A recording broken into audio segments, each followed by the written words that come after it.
Yes, so the resolution passed pretty overwhelmingly. 124 member states voted in favor, 14 against. That includes the United States, Israel, Hungary, and the Czech Republic.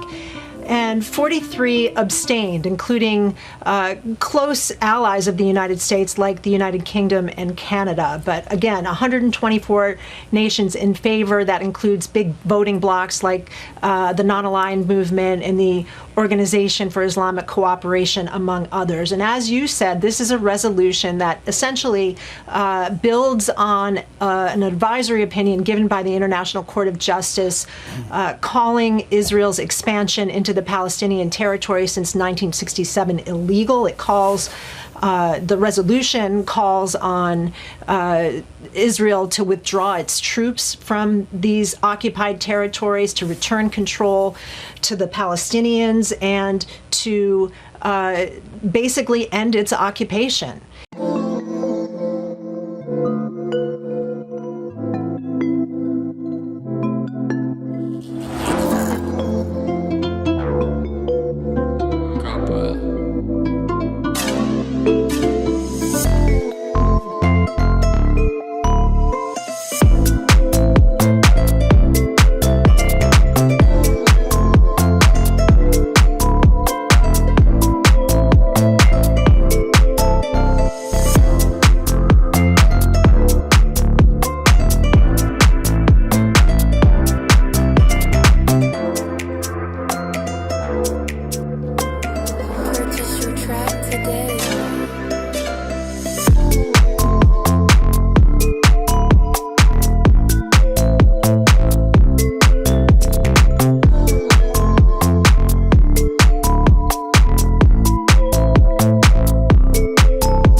We have veto power as well, and none of the permanent members want to give up their veto power, including us. I'm being honest about that. We don't want to give up our veto power, and we do think if we expand that veto power across the board, it will make the council more dysfunctional.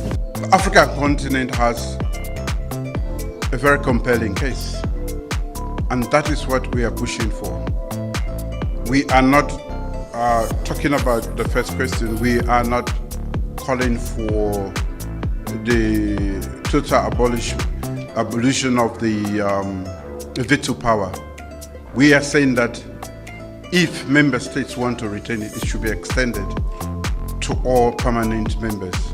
Hello guys, Sonia here in the United Nations, and we're here covering the annual General Assembly, and some very important events have taken place.